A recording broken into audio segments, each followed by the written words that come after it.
Right then, welcome back to episode, what is it now? What are we on? Episode 18 of the Snatch Chat Podcast. God, 18 episodes in. That is crazy. So, last week we were joined with Tom from Silverback Nutrition, where we sort of spoke about more of like nutrition for like everyday lifters, people that have actually got shit to do in their life, whether that's work, a family to look after, just a busy individual. It's not nutrition for like a full-time elite level athlete that is literally waking up, training, eating, sleeping, waking up, training again, and repeating that day in, day out. It's not for them. Then it's for those people that train around a busy sort of lifestyle. So the likes of me and you, and I actually really enjoyed that because very much similar to the podcast that I had with James a few podcasts ago now, where we spoke about nutrition. It doesn't necessarily change that much from elite to an everyday weightlifter. We're not looking for the 5%, the 1% improvements. We are just looking for solid foundations, getting in protein, our carbs, our fats in meals, and structuring those meals around our sort of lifestyles. Looking for more of a calorie dense meal for people that are working long shifts and won't necessarily get a break. So it's just having a calorie dense meal in the morning so they actually stay fuller for longer. So I actually found that, not necessarily new, but it was just interesting, and it was like, oh yeah, of course, light bulb moments throughout. Take on a few of those things and you'll start to naturally see an improvement. And it was quite funny really, because in that podcast we actually spoke about the question that you get asked a lot is like, what supplements are they to be taking? And really, supplements are brilliant, but supplements don't necessarily do very much for the likes of me and you, unless our nutrition, our hydration, our sleep is on point. And once those three areas are sort of massed out and ready to go, that's then when you can start looking at supplementation. But really, there's no point, and definitely not when it comes to like protein shakes. Like, look for the whole proteins that you get from like your foods first before looking for that. But anyways, today's episode is a Q&A. I've got a bunch of questions that I'm going to go through, and yeah, let's see where we go. First one, I hope I get this word right. So, how much does really affect lifting technique? So if you don't know that word, anthropometry is things like limb length, torso length, etc, etc. So when it comes to things like that, it will affect your lifting, but not necessarily negatively affect it. Your movement is going to stay the same. So we want the bar to still paint the shins and the thighs, finding the hips in the snatch. We still want to make sure that when we get your clean is very much the same. It's going to paint the shins and thighs. Your jerk, we're still looking for a vertical dip and drive in the dip and drive. The things that it's going to change is your start position. Your hips are probably going to be slightly higher, allowing you to actually get that bar nice and close. If you sit into it, the knees are going to be pushing forwards, the bar is going to come away from you in that start position. So it's only going to be changing the certain things which are the things that make it more sort of specific for us. Your hand grip position is going to be different compared to someone with shorter arms. So you change the sort of characteristics of the movement that affect you. Okay, you are not going to be having a totally different movement. The movement on the outer skin stays exactly the same. It's just changing things to work for the style of lifter that you are. So we still want to hit the key performance indicators, but to hit those key performance indicators, we're going to change the variable components, variable components, hand grip, positioning of the hips in the start position so we can keep it nice and close, etc, etc. Foot position will sort of vary as well.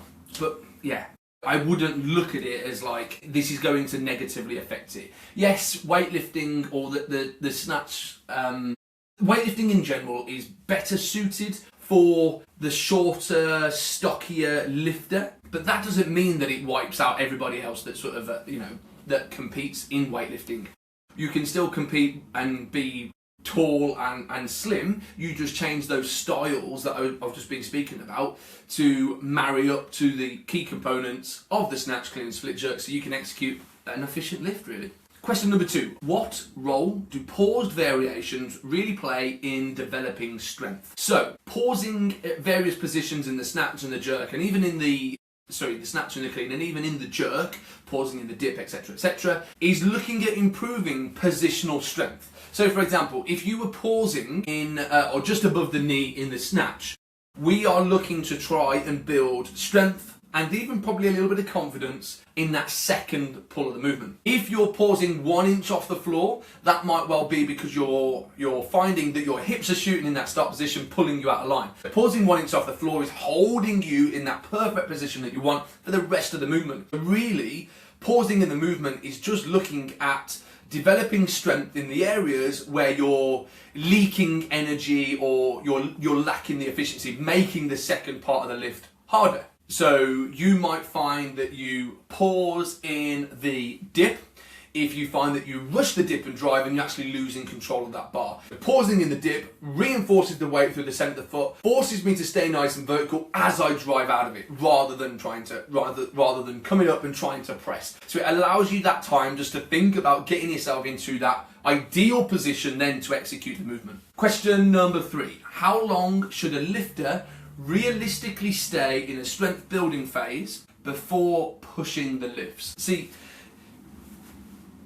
as a coach, I advocate for not necessarily having a set amount of time for a block of work. The reason is, if you think of your training as a sponge, you squeeze that sponge that's full of water, you get loads of water coming out that sponge, which is the good stuff. So in a strength block, you squeeze it, you start to reap those gains. Okay? Now, if that sponge isn't completely dry and you've still got drips, the point in rushing on to get that next one. I want to try and rinse out those movements as much as possible. If we've got a strength block, and we might say to start with, it's going to be 6 weeks. This is where we are. This is what we want to achieve. This is the goal for the end of that block. Okay? We get to the end of the block. We're not necessarily hit it, but there's things that we can do and adapt to actually hit that in 3 weeks' time. So we'll just elongate that 6 week period to a 9 week period, okay? And we might have to have a deload within there, but that's absolutely fine. We then stretch out that a little bit more. More gains, which means then we've got more chances of hitting a higher PB in the next sort of phases, okay? Ideally, that's what we want to try and do. If you have a competition, a set amount of, or a set time in your program, it doesn't allow us to do that. So you've got to try and not sort of like just end it here and move on, but you might try and squeeze a little bit out that as you then sort of progress into that sort of the next block. But for the most part, I have a lot of lifters that don't compete, that just want to get really good at the snatch and clean and jerk.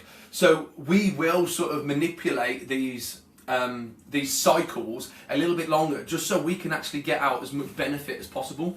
I think once you have a strict time frame, that's then when you're sort of like plugging over the cracks rather than actually fixing the crack. And I think as an everyday lifter that is not lifting for competition, what is the point of that? Competition and competing is slightly different. You've got a set time that you've got to get to here. So you've got to give yourself enough time, okay? You might find that you try and get as far or as close to the goal after the strength block as you can, but you've got a competition in 4 weeks, so you've got to deload and have that 3 week build, okay? But that means then in your next cycle, you might have a shorter volume phase to actually then attack those areas in that next to the strength phase that carries on from your previous block of training. So that's different ways to sort of look at that. Next question, question number 4. What are the best ways to improve timing under the bar? So when it comes to timing under the bar, I think it's a throwaway term that gets used a lot. But what does it actually mean? Now, timing under the bar is getting into that bottom position. Restricted time under the bar, so you're finding that you're pulling the bar, catching it, and then riding it down, probably means that positionally there's something wrong in that movement, or that you are using your arms rather than your legs, okay? So you're trying to manually move that bar from A to B, which prevents the fluidity of the movement, restricting that time under the bar. Now, if time under the bar or speed under the bar is the thing that you're looking to try and improve on, you probably want to do movements such as hang snatches, block cleans, or block snatches, hang cleans. So you are, or other movements such as high hang movements, or even sort of tall snatches and tall cleans, things that are going to force you under that bar. So you're reducing the length of the movement, so you are having to work in a shorter area or shorter space to actually generate momentum, generate force on the bar. So when I go from the floor in my lift, I have got the full length of my shin, the full length of my thigh to actually then pull that bar. If I work in a high hang snatch, for example, all I have got is that vertical dip and jump. Less time to use my arms, more time to think about dropping underneath that bar. The idea of a tall clean and a tall snatch is actually thinking about pulling the body under the bar rather than pulling the bar. Okay, so it's trying to change that mindset of the bar and the snatch needs to go from my hips overhead. Instead, what I want to try and do is generate force. So think of the movement as a vertical jump. The higher the bar travels, giving me that time to get into that bottom position of that movement. So again, it's more about changing the way you think of that movement. You might find that the speed of the bar is limited because that bar is coming away from you in that movement. So the closer the bar is to the body, the faster the body is going to move into that bottom position. The further away it is, there's more tension in my upper body, restricting me from actually getting underneath that bar. So there's different things you can look at. There's movements that can highlight certain aspects of that movement. Now, if this was in my program, I would look, for argument's sake, let's say that you've got the area of the goal here that we want to try and fix is speed under the bar in the snatch. First block of work, high volume phase. I'm going to be taking a look at high hang snatches, vertical, dip, jump, drop. How fast, how confident can I get hitting that bottom position? Keeping the bar nice and low, forcing myself underneath that bar. My next phase of work then is going to take a look at hang snatches or block snatches. Highlighting this second phase, trying to get that to marry up to where I was in my high hang, getting the same speed and aggression and confidence into that bottom position. And then your third session within that cycle might well be our full snatches, where I'm looking to try and find that hang, find the high hang, executing that same drop.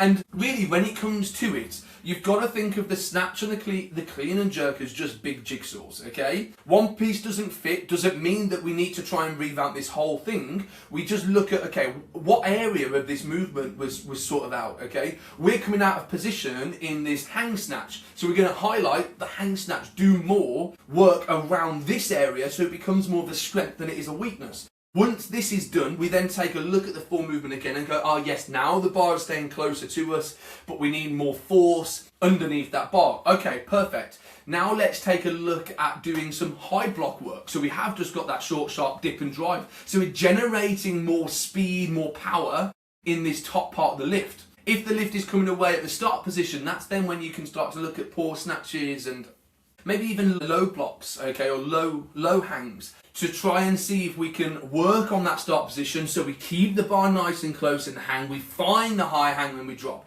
If you treat the movement as a big jigsaw and always revert back to the high hang, the hang and the full lift as your three main areas, you just want to make sure that they all mould into one.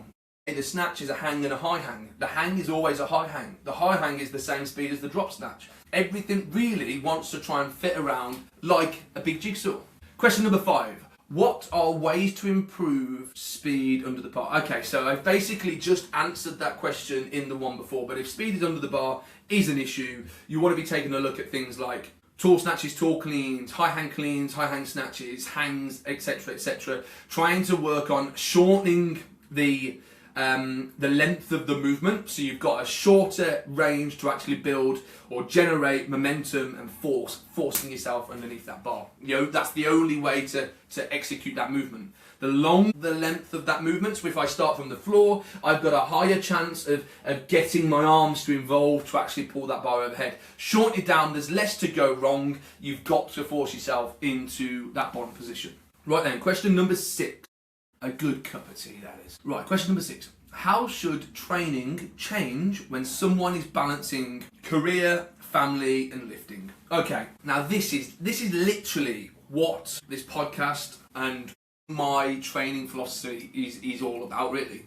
And it's making sure that training is enjoyable. The program actually fits our lifestyle. Okay, I think it's easy for a lot of people to go, okay, for me to get better at weightlifting, I have got to do more. As soon as you start to do more, you are then jeopardizing everything else you've got going on in life. So if you can only train 2 times a week, if you can only train 3 times a week, that is absolutely fine. It's what you do in those sessions that get you the results. So the things that you're going to look for, what are the biggest things that are going to give you the best bang for your buck? Okay, so a 2-day lifting cycle. I'm lifting 2 days a week. I'm going to snatch and jerk, or snatch and clean jerk on both sessions. Or my weakness is my jerk, so I'll snatch on both sessions and I'll jerk twice. Okay, and I'm only then going to clean once in that week because my clean is quite strong. And that means then I've got snatches twice and clean jerk once and jerk on its own once as well. That's giving me more time in that overhead position so I can actually tighten up my jerk position. So all you're trying to do with your program is to try and highlight the biggest weakness and how that sort of marries into your program. If you can only train 3 days a week, what can you do that highlights your weaknesses, that gives you the biggest bang for your buck? So you'll probably find things such as, so in my program right now, we've got a baby on the way. I haven't got 2 hours to sort of train. So I'm trying to get my training down into an hour and a half max. Okay. So I am looking at things as just restricting my rest period. So I'm doing 4 sets of 3, 75 to 80%. I am going every 2 minutes. So I'm shortening the time it is to get those 4 sets of 3 done. My next block of work, so I want to start now touching onto sort of that 85% realm after my back injury. I'm then going to go into an EMOM. So I am getting the main block of my work done within the best part of half an hour. Okay, that then allows me then to get straight into my back squats, my front squats, my pulls, etc. Now, I've hurt my back. Probably about 6 weeks ago now. So my accessory-based movements, Romanian deadlifts, GHD back extensions are an importance. I have reduced my pulling down to just once. Clean pulls on a Wednesday, in my Wednesday session. I front squat at the end of the week in session 3, so I'm doing bottom up front squats and back squats at the start of the week. And again, I'm doing that with time and attention. I'm then just choosing 2 to 3 accessories that are going to supplement my work. Now, when it comes to accessories, just think of squat movement, hinge pattern, a pulling pattern, a pushing pattern, and a core base movement, or a carry, okay?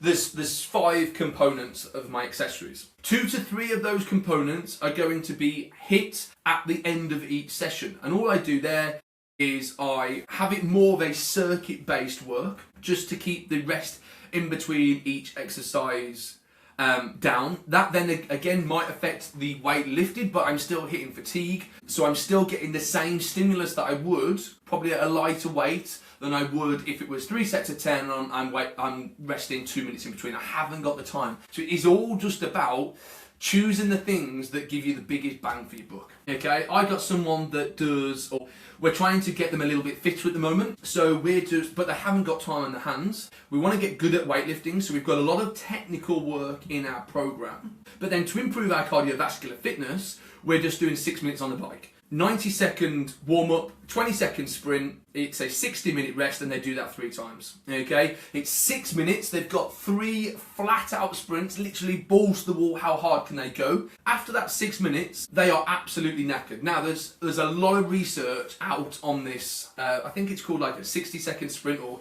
6-minute cardio, saying that this is actually better for someone to improve their fitness than it is to do 3 30-minute low intensity steady state sessions each week. So it's just trying to get the biggest things that are going to give you the most value in the shortest amount of time. Question number 7. I can power clean almost the same weight as my full clean, but whenever I try to squat under heavier cleans, I crash in the bottom. What should I be working on? Okay, highlight that bottom position. So the first thing I would look at doing there, I've got something very, very similar. I get underneath my cleans, it's just taking a lot out of me. I get a little bit of sort of a rounded upper back as I try and stand. So one of my accessory-based movements at the moment is bottom up front squats. Staying in that deep position, the bar is on a rack. All I'm trying to do then is drive out of the hole, okay? I am forcing myself into that ideal position that I want to try and find as I sort of drive out. Other things that I would take a look at here is forgetting about power cleans and highlighting that bottom position. So you could literally just do cleans. It might well be cleans into front squats. So again, you're trying to highlight the biggest area within your program. If the bar is crashing onto you, so for example, you've pulled it too high, you've dropped the bar, then hits you, making it harder to come out the bottom, you want to try and work on meeting the bar. So that's where you want to try and bring in power cleans and look at meeting that bar. And as that weight then gets heavier, you sort of lower back into it. Actually used with a lifter for an issue like this is an alternating EMOM. So minute 1 we do 1 power clean, minute 2 we do a full clean, and we work between 75 and 85%. But we're looking to try and move the power clean the exact same way as the clean. So what you'll end up finding is that you end up doing a very low power clean, but quite a high clean, okay? Meeting that bar, that's all we're trying to do. And then as that weight progresses, the power clean gets lower, the clean gets lower, but we end up meeting that bar, okay? And we're preventing that sort of dropout. The accessory-based movements then would highlight that bottom position, 1 1/4 squats, bottom up front squats, okay? And then the final question, I only have time to train 3 days per week because of work and family. Can you still make good progress in Olympic weightlifting with that schedule? And how would you structure those sessions? Okay, so the snatch is the most technical movement. So I would look at snatching 3 days per week. So each session I'm doing some snatches. The clean is the heaviest part of the movement, probably the thing that's going to cause the most fatigue. I would look at doing that maybe once, maybe twice, depending on how long you've been in the sport. If you've been in the sport a little bit longer, you might find that you can do that sort of like, well, you've probably got a heavier lift, so you'll probably do that, once. If you're relatively new and you'll sort of get into it, you'll probably get away with cleaning twice, and then you'll jerk 3 times a week. So you're looking to try and do the most technical movements the most. The clean is less technical, sort of so to speak. You then probably want to squat once or twice a week, add in pulls once or twice a week. And again, 5 components accessory-based movement: squat, hinge, push, pull, carry, or core-based movement, and look at doing 2 to 3 of those in each session. Again, I don't think it's that hard to, it shouldn't be that hard to, what am I trying to say here? What I'm trying to say is that we don't want to try and overcomplicate it. I don't know where I was trying to go with that sentence before, but we don't want to overcomplicate it. Snatching 3 times a week, jerk 3 times a week, cleans once or twice a week, squat once or twice a week, pulls, okay? And then we've got a press in there maybe as well. So you might only squat once a week, so then you can get in push presses. Now, when it comes to variants of the movement, again, it's probably something that you really don't need to do. You don't need to do a different variation every single session. It might well be that you're lacking confidence in that second phase of the movement. So I'm going to do block snatches once a week, lighter intensity full snatches once a week. At the end of the week, I'm looking to do heavier snatches. So I might actually have in my program, session 1 is tempo snatches, session 2 is block snatches, session 3 is snatches. Can I find the things that I'm trying to find in my slow snatches and my block snatches at confidence and forcing that midsection and trying to put it together with those heavier snatches at the end of the week? Cleans, I'd have it as a full clean. The jerks, you might go behind the neck jerks if you're working on sort of like the footwork and the timing of that movement, and then again jerk twice a week and just have a jerk position, or one of the jerks is a pause jerk where you're just pausing in the split to actually find strong and stable position to actually receive that bar. You don't need to overcomplicate it. Probably the better program is the one that's simple and has an action plan or a purpose behind, well, I'm doing slow snatches and block snatches because I want to get strong in that second phase of the movement. So I want to actually have to generate force. Then when I go into my snatches, all I'm looking to try and do is what I'm focused on here in this session with a slightly heavier weight. Simples, okay? Don't overcomplicate your program. That has been a relatively short podcast compared to the last few weeks. That is episode 18 of the Snatch Chat Podcast. I've had a few questions, hopefully giving you some valuable pieces of information that you can actually take away and actually use in your program, okay? Whether that's just trying to simplify the way that you're trying to put your program together, or having ways to actually overcome technical issues that you're currently finding. And again, simplicity is always going to be the thing that's going to give you the biggest bang for your buck. As soon as you try and create complex, difficult, lengthy sort of programs, that's where then your progress starts to stall. There's too many moving components. simplify it right down, make sure that you're doing the very basics really, really well, and then just try and layer it up from there. But yeah, hopefully you've enjoyed the podcast. If you haven't already, make sure to click subscribe so you get notified when the next podcast episode comes out. I try and make sure that these come out every Sunday at 9 a.m. so they are ready for your Sunday morning coffee or your Monday morning drive to work.